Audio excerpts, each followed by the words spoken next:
Sabah tekan kepentingan integriti dalam kalangan penjawat awam. Itu antara fokus berita dari negeri di bawah bayu. Kita langsung bersama Redwin Robin di sana. Teruskan Redwin. Dalam pada itu, Datuk Haji Ji memberitahu kerajaan negeri telah merangka hala tuju strategi pembangunan negeri di bawah perancangan Malaysia ke-13 RM ke-13. Ia sebagai langkah proaktif untuk memacu ekonomi dan pembangunan negeri.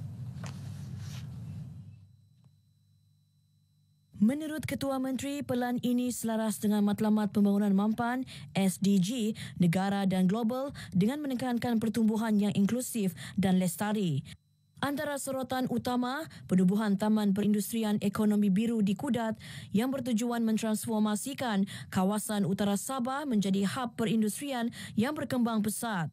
Taman tersebut akan memberi tumpuan kepada sektor ekonomi biru seperti perikanan, pelancongan, farmaseutikal, marikultur dan tenaga boleh diperbaharui termasuk mencipta peluang pekerjaan besar untuk penduduk setempat. Bagi memperkukuhkan inisiatif ekonomi biru, Mesyuarat Jemaah Menteri pada minggu lepas telah meluluskan penubuhan Blue Economy Industrial Park atau Taman Perindustrian Ekonomi Biru di Kudat, menunjukkan bahawa kerajaan negeri amat serius dalam membangunkan sektor ekonomi biru sebagai sumber baharu ekonomi yang boleh dimanfaatkan oleh seluruh rakyat. Datuk Haji Ji turut menekankan kepentingan pendekatan pembangunan holistik dengan memberi tumpuan kepada daya tahan ekonomi dalam sektor perindustrian, pertanian dan pelancongan sambil memperkukuh infrastruktur dan utiliti. Sabah menyasarkan kadar pertumbuhan purata 3 hingga 4.5% sepanjang RM ke-13 dengan penekanan terhadap kelestarian alam sekitar dan keseimbangan sosioekonomi. Program Sentuhan Kasih Rakyat Syukur terus disambut baik rakyat negeri ini. Inisiatif yang diperkenalkan Kerajaan Sabah itu bagi membantu golongan miskin dan miskin tegar.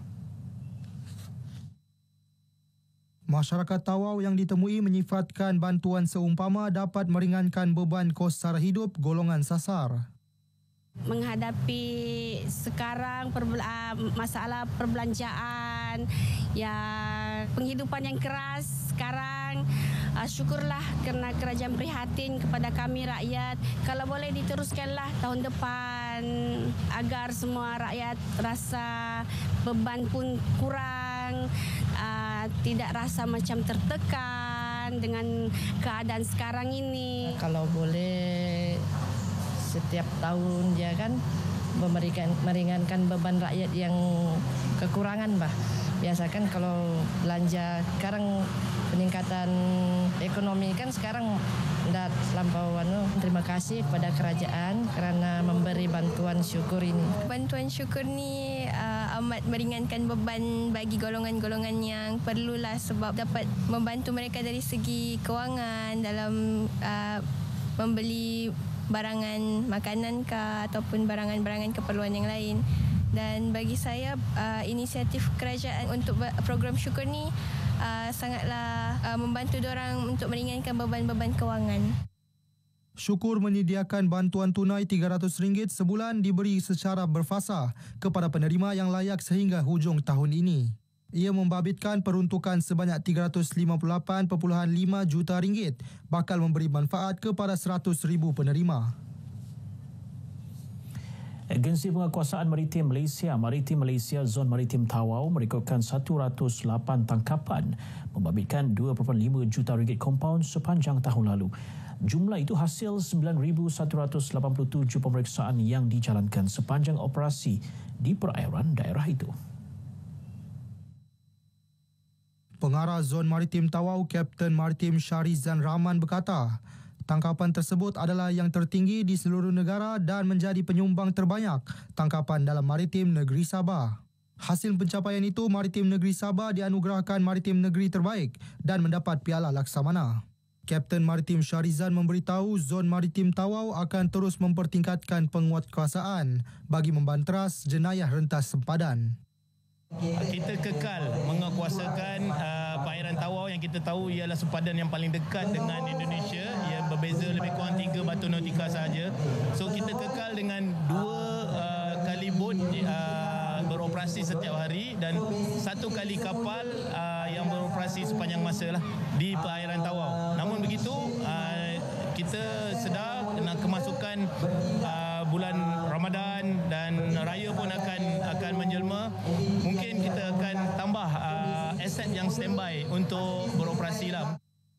Beliau ditemui dalam program mini karnival Hari Ulang Tahun Maritim Malaysia Zon Maritim Tawau sempena Hari Ulang Tahun 2 Dekad Maritim Malaysia Perisai Samudera Negara 2025. Beliau juga memaklumkan dalam tempoh sebulan tahun ini, 8 tangkapan telah dibuat menerusi 543 operasi dijalankan melibatkan kesalahan bawa Akta Kawalan Bekalan. Dewan Bandaraya Kota Kinabalu DBKK akan menambah tapak jualan sempena Ramadan tahun ini sekiranya masih mendapat permintaan daripada penjajah. Lebih 200 tapak jualan disediakan namun semuanya habis ditempah sebaik permohonan dibuka. Ketua Pengarah DBKK Lee Fred Wong berharap peniaga memanfaatkan peluang berniaga sepanjang Ramadan ini dan sentiasa menjaga kebersihan. Pesanan saya kepada penjajah, satu, gunalah peluang ini dengan usaha sendiri untuk menjajah. Jangan pandai-pandai ataupun suka-mesuka buat sub. Pasal buat sub ini tidak ikhlas lah kan. Itu satu. Yang kedua, sama-sama kita jaga kebersihan. Beliau menyatakan demikian kepada RTM di Kota Kinabalu. Katanya pemeriksaan di Bazar Ramadan akan dijalankan lebih kerap oleh penguatkuasa DBKK bagi memastikan peniaga mematuhi arahan ditetapkan terutama dalam aspek kebersihan. Antara Bazar Ramadan seliaan DBKK termasuklah di Indah Permai, Tanjung Aru, Padang Merdeka dan lintasan Desoka. Jabatan Bomba dan Penyelamat Malaysia JBPM Sabah akan mengadakan latihan pemantapan Pasukan Tindakan Kecemasan ERT pada Sabtu ini. Pengarahnya Zainal Madasin berkata latihan membabitkan 1,000 peserta dalam kalangan kaki tangan kerajaan dan swasta. Dan 22 hari bulan tu adalah program yang sangat penting yang kita akan buat di Kompleks Sukan Likas. Ini tiap-tiap tahun kita buat tujuh, kita maklum dengan tun lah apa yang kita buat program kita. Sebenarnya MOA itu adalah satu perjanjian bersama taman-taman Sabah untuk menggunakan fasiliti yang ada di kawasan itu. Beliau ditemui pemerintah selepas mengadakan kunjungan hormat terhadap Yang di-Pertua Negeri Sabah Tun Musa Aman di Istana Seri Kinabalu. Kunjungan bertujuan memaklumkan Tun Musa mengenai perkembangan terkini JBPM Sabah. Baik, sekian perkongsian berita dari negeri di bawah Bayu untuk petang ini. Kembali bersama dengan Ifa untuk lebih banyak perkembangan semasa dalam negara. Dari sungai hingga segara, Palestin pasti merdeka. Ifa. Baik, terima kasih Redwin.